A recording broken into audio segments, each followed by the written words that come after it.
Welcome to the Edvera Learning Hub. This is a part third of the class 12th ICSE Commerce of chapter 8 planning. Okay? इस video में and कर देंगे इस chapter को.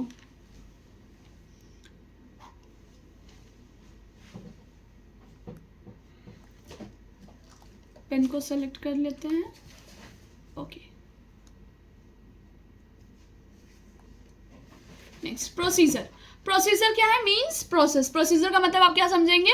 Process, जो कि आपको एग्जैक्ट मैनर बताता है कि किस मैनर में आपको कुछ सर्टेन एक्टिविटीज को परफॉर्म करना है. ओके, लॉजिकल वे में क्या सीक्वेंस यूज करना है, क्या स्टेप्स लेने हैं, ये चीज़ है. It spells out of the sea, मतलब बोल रहा है कि कुछ आपको सीरीज बताएगा स्टेप्स का, जो कि अरेंज किया रहता है आपके प्री डिटरमाइंड बेस्ट ऑर्डर में, कि आपने प्लानिंग में जो भी स्टेप्स को डिसाइड किया है, कि डिटरमाइन किया है कि इसके बाद ये करना है, इसके बाद ये करना है, इसके बाद ये करना है, तो उस फॉर्म में इसको कंटिन्यू करना होता है. That's called procedure. Means procedure जो डिज़ाइन किया जाता है एग्जीक्यूटिव पॉलिसीज के लिए, अचीव करने के लिए ऑब्जेक्टिव्स को. ये सब चीज़ें ये है.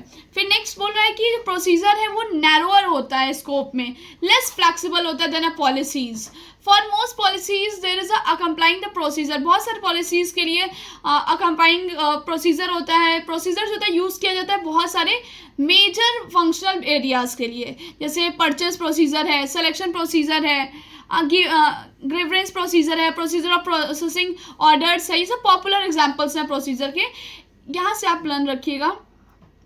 एक procedure is a different from a method. मतलब प्रोसीजर जो है वो मेथड से डिफरेंट होता है. मेथड जो होता है वो आउटलाइन होता है किसी भी स्पेसिफिक वे में, कि इस पर्टिकुलर स्टेप को करना है प्रोसीजर में perform. Okay, so for example जैसे कोई मेथड, आप इंटरव्यू कैंडिडेट है, किसी इंटरव्यू कैंडिडेट के लिए कोई मेथड है कि उसका ये पार्ट क्या है, सिलेक्शन प्रोसीजर है. मतलब वो सिलेक्शन प्रोसीजर में ही तो इंटरव्यू दे रहा है. इंटरव्यू एक तरह का ऐसा मेथड है कि आप उसको सेलेक्ट करोगे. सेलेक्ट करने के लिए क्या करोगे? सिलेक्शन प्रोसीजर में इंक्लूड होता है इंटरव्यू. ओके, सो मेथड नैरोअर होता है, लेकिन ये थोड़ा डिटेल्ड होता है प्रोसीजर से.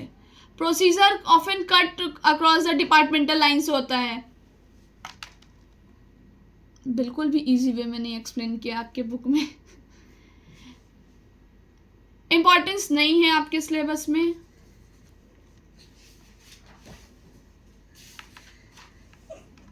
डिस्टिंक्शन पॉलिसीज एंड प्रोसीजर भी नहीं है.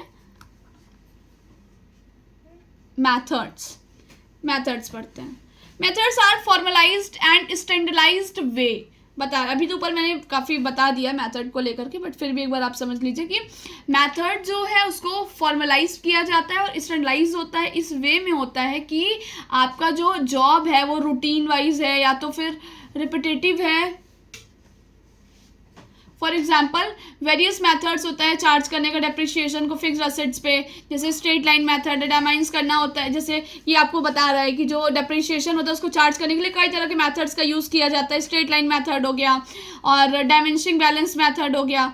तो एक बिजनेस फॉर्म में वो सेलेक्ट कर सकता है कोई भी मेथड को. उसको इस फॉर्म में डिज़ाइन नहीं किया जाता है कि वो अपने ऑपरेशंस को कीप गोइंग, मतलब और रनिंग ऑन के लिए प्लान्ड और डिजाइर्ड लाइंस को प्रिवेंट करे कन्फ्यूजन्स को, एडवाइजिंग और इंश्योर करे इकोनॉमिक एंड एफिशिएंसी को. मेथड प्रोवाइड करता है डिटेल और specific guidance day to day actions के लिए. मेथड हेल्पफुल होता है सिंप्लीफिकेशन के लिए, स्टैंडर्डाइजेशन के लिए और सिस्टमाइजेशन के लिए वर्क के. दे सर्व करते हैं यूनिफॉर्म नॉर्म्स को गाइड करने के लिए और कंट्रोल करेंगे ऑपरेशन से, मतलब वर्क को और उसके परफॉर्मेंस को. ओके, स्टैंडर्ड मेथड जो होता है वो रिप्रेजेंट करता है बेस्ट वे परफॉर्म करने का. ऐसे मेथड जो प्रिस्क्राइब होते हैं जिस मैनर में आपको उसी में परफॉर्म करना होता है. देयरफॉर इसलिए बोला कि ये यूजफुल होता है, यूजफुल ऑफ प्रोसीजर होता है. मिनिमम एक्सपेंडिचर, कम टाइम का कम खर्च होता है, मनी कम लगता है, एफर्ट्स कम लगता है, और ये एक यूजफुल हेल्पफुल साबित होता है. मेथड मोर लिमिटेड होता है स्कोप में कि प्रोसीजर के.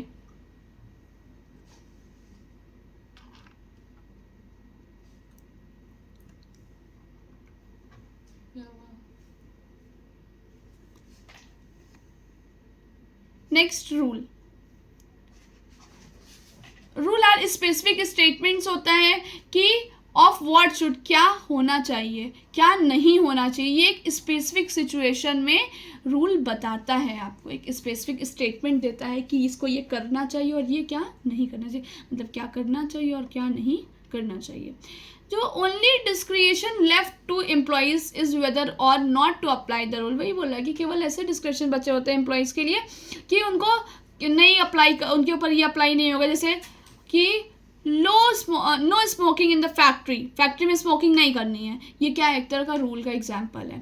सो रूल डील करता है बहुत सारे स्पेसिफिक सिचुएशन से, whereas a procedure cope कर सिचुएशन से इन्वॉल्व करता है कुछ सीक्वेंस रिलेटेड एक्शंस को, तो वही चीज़ बोल रहा है। इतना डिटेल में पढ़ने का मैं सिंपल सा बता रही हूँ आपको कि ऐसी चीज़ें जिस वजह से पब्लिक पॉलिसी को हार्म होता है, अपोज टू पब्लिक पॉलिसी होता है, तो उसको ध्यान में रखते हुए कुछ रूल्स और रेगुलेशंस बनाए जाते हैं जो कि सारे एम्प्लॉयज़ को फॉलो करना होता है, चाहे वो एम्प्लॉयज़ हो, चाहे ऑर्गेनाइजेशन हो, चाहे मैनेजर हो, कोई भी हो, रूल सबके लिए बराबर होता है। ओके, रूल्स इंडिकेट करते हैं कुछ लिमिट्स को एक्सेप्टेबल बिहेवियर के ऑर्गेनाइजेशंस के मेंबर्स के लिए, ये एफिशिएंसी और इनेबल मैनेजर्स को प्रेडिक्ट करता है, यही सारी चीज़ें इसमें बता रहा है। फिर बोला रूल्स जो है वो हेल्पफुल होता है मेंटेन करने में डिसिप्लिन को, रूल इसीलिए बनाया जाता है कि क्या प्रोसीजर का पार्ट होगा, क्या प्रोसीजर का पार्ट नहीं होगा, वही चीज़ बोल रहा है। Difference between policies and rules, ये एक जनरल स्टेटमेंट होता है, रूल जो होता है मोस्ट स्पेसिफिक स्टेटमेंट होता है, ये डिसीजन मेकिंग को गाइड करता है, ये बिहेवियर को गाइड करता है, ले डाउन मैनेजमेंट एटीट्यूड को देखता है, और ये इंडिकेट करता है कि क्या होना चाहिए क्या नहीं होना चाहिए। फ्लेक्सिबल मे हैव सब कुछ एक्सपेक्टेशंस हैं, और इसमें क्या होता है कि कोई मतलब कोई एक्सेप्शंस नहीं होता है, फॉलो करना है तो मतलब करना है। ये फ्लेक्सिबल होता है कि कुछ एक्सेप्शंस भी रूल पॉलिसीज में होते हैं, बट रूल में ऐसा नहीं होता है। ये प्रोवाइड करता है डिस्क्रिएशन ड्यूरिंग द इम्प्लीमेंटेशन करते टाइम, और ये प्रोवाइड करता है कोई मतलब डिस्क्रिएशन का कोई स्कोप नहीं है यहाँ पे। Distinction between procedure and rules, ये भी आपके सिलेबस में नहीं है। Distinction between rules and method, ये भी नहीं है। बजट देखते हैं।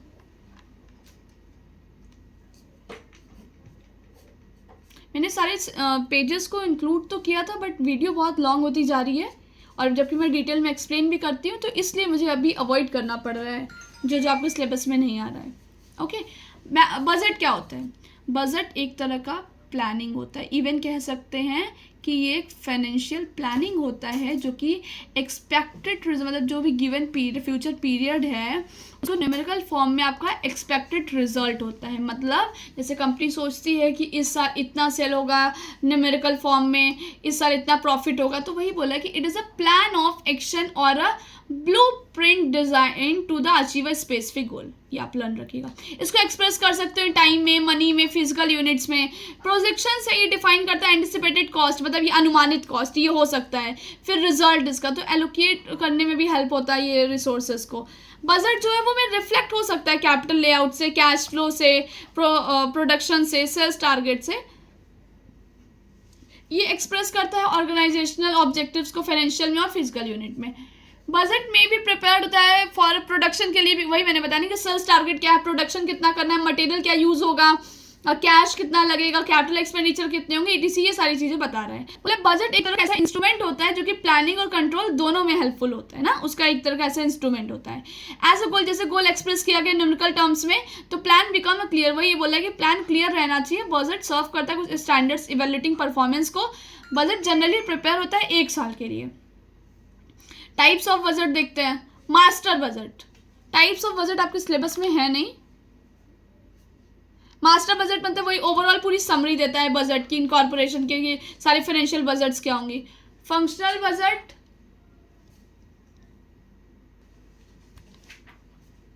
बजट, ये आपके सिलेबस में नहीं है, केवल आपके सिलेबस में मीनिंग है और फीचर्स है, बट मैं एक्सप्लेन कर दे रही हूँ for your basic knowledge. Functional budget जो होता है या फिर जो एन ऑपरेटिंग बजट है वो डिस्क्राइब करता है प्रोग्राम को और रिस्पॉन्सिबिलिटी को किसी भी पर्टिकुलर डिपार्टमेंट के। ओके, सेल्स बजट है, प्रोडक्शन मतलब कितनी सेल्स बढ़नी चाहिए, कितने सेल होगा इस साल, प्रोडक्शन कितना करना चाहिए इस साल, मटेरियल का बजट कितना है, ये सब चीज़ें 1 ईयर के लिए की जाती है। अभी मैंने ऊपर बताया था ना कि लेबर है, कैश है, प्रोडक्शन है, डिस्ट्रीब्यूशन ओवरहेड्स बजट्स है, एडमिनिस्ट्रेटिव है, ये सारी चीज़ें। नेक्स्ट, प्रोग्राम्स क्या होता है? प्रोग्राम्स का भी अगेन मीनिंग एंड फीचर्स है सिर्फ, बाकी सारी चीज़ें आपके सिलेबस में नहीं है। प्रोग्राम्स कॉम्प्रिहेंसिव होता है, कॉम्प्रिहेंसिव प्लान है।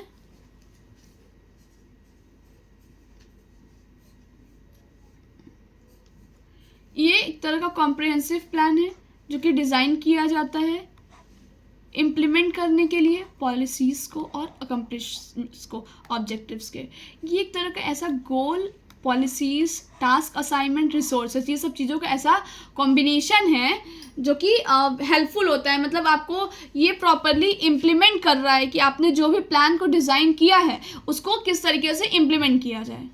ओके ये कंक्रीट होता है कि वेल डिज़ाइंड होता है, वेल डिफाइंड होता है स्कीम्स और स्पेसिफिक ऑब्जेक्टिव्स के लिए। नेक्स्ट इसके जो स्टेप्स होते हैं वो क्लियर होते हैं, स्पेल आउट से clearly the steps to be taken, जो भी स्टेप्स लिए जाएंगे वो क्लियर होगा, रिसोर्सेज का यूज़ किया जाएगा, जो टाइम होगा विद इन अ टास्क उसको कंप्लीट करना होता है। इंडिकेट करता है प्रोग्राम की किस क्या होना चाहिए और कैसे होना चाहिए। जो बिजनेस प्रोग्राम्स है वो यूज़ किया जाएगा वेरियस एरियाज में, जैसे डेवलप करना नए प्रोडक्ट को, ट्रेनिंग देना प्रोग्राम को, एडवर्टाइजमेंट प्रोग्राम होता है, एक्सपेंशन प्रोग्राम है, ये सारी चीज़ें। तो प्रोग्राम दो तरह का होता है, एक मेजर प्रोग्राम होता है और एक माइनर प्रोग्राम होता है। मेजर प्रोग्राम आपको बताता है कि programme to eradicate the poverty, programme to reduce the unemployment, मतलब बड़े बड़े मुद्दों को लिया जाता है, ऐसे आप समझिए। Program for a modern of the plan, ये सारी चीज़ों को। और ये क्या होता है, एक डेरिवेटिव होता है, थोड़ा एक्सपेरिमेंट होता है कि डिज़ाइन किया जाएगा इम्प्लीमेंट करने के लिए मेजर प्रोग्राम्स को। मतलब मेजर प्रोग्राम जो होते हैं वो बड़े बड़े मुद्दे होते हैं, और माइनर प्रोग्राम्स क्या होता है कि मेजर प्रोग्राम को इम्प्लीमेंट करने के लिए उसको डिज़ाइन किया जाता है। क्लियर? फीचर्स देखते हैं, ये आपके सिलेबस में है। प्रोग्राम इज एक सिंगल यूज होता है क्योंकि ये कॉम्प्रिहेंसिव प्लान होता है। ऑब्जेक्टिव और पॉलिसीज, ऑर्गेनाइजेशन के ऑब्जेक्टिव और पॉलिसीज पे ही ये बेसिस होता है। ये एक एक्शन प्लान होता है जो कि इंडिकेट करता है कि हर एक्टिविटीज़ के आपके कि परफॉर्म टाइम क्या, परफॉर्म किस तरीके से कर रहे हो, क्या टाइमिंग है, ये सारी चीज़ों को ये डिज़ाइन किया जाता है इंश्योर करने के लिए कि ऑर्गेनाइजेशन के जितने भी फंक्शंस हैं वो स्मूथली और एफिशिएंटली वर्क कर रहे हैं या फिर नहीं। प्रोग्राम जो यूजफुल होता है गाइड करने के लिए कि डे टू डे ऑपरेशंस को, ये एक एक्शन बेस्ड होता है, रिजल्ट ओरिएंटेड होता है। ये सारी चीज़ें आपके लिए हेडिंग बनाने के लिए बहुत हेल्पफुल है। Also it maintain the motivation among the employees के बीच में। Great risk of failure of the programs due to the change environment में चेंजेस आता है, उस वजह से ज़्यादा रिस्क आ सकता है। साउंड प्रोग्राम जो कि स्टेबल होना चाहिए, enough to meet internal demands को मीट करने के लिए, इंस्टिल कॉन्फिडेंस रहे, एट द सेम टाइम ये फ्लेक्सिबल भी होना चाहिए। टेक केयर, मतलब आप एक्सटर्नल चीज़ों का ध्यान दो, उसके साथ साथ आपको फ्लेक्सिबल भी रहना चाहिए। ओके यहाँ तक आपका चैप्टर फिनिश हो गया है। एक बार बस मैंने काफ़ी डिटेल में चैप्टर्स को एक्सप्लेन कर रखा है, बट अगर आपको इसका क्विक रिवीजन चाहिए होगा तो आप मुझे कमेंट सेक्शन में, अदरवाइज इंस्टा के थ्रू आप डीएम करके मुझे बता सकते हो कि किस चैप्टर का आपको स्पेसिफिक और इम्पॉर्टेंट पॉइंट्स क्या हैं, क्विक रिवीजन चाहिए, उसके लिए वीडियोस वो आपके डिमांड पर ही मैं क्रिएट करूँगी। ओके ये आपके लिए क्विक रिवीजन एक दिया हुआ है बुक में, आप गो थ्रू कर सकते हो इसको प्रॉपरली। समरी दिया हुआ है, समरी ऑफ एलिमेंट प्लानिंग और नेचर एग्जाम्पल्स, ये सारी चीज़ें दी गई हैं। आपको लर्निंग में भी हेल्प मिलेगा। और मेरा ये एडवाइस है कि आप अपने बुक के जितने भी डिफ्रेंशिएट्स हैं उसको प्रॉपर अच्छे तरीके से याद रखें और हर टॉपिक का अपना एक अलग नोट्स को प्रिपेयर करें। ओके अगर आपको नोट्स, हैंड रिटन नोट्स चाहिए रेडीमेड, तो फिर मैं आपको सेंड कर दूंगी, आप मुझे मैसेज करके कमेंट सेक्शन के थ्रू इन्फॉर्म कर सकते हैं। Thank you for learning us.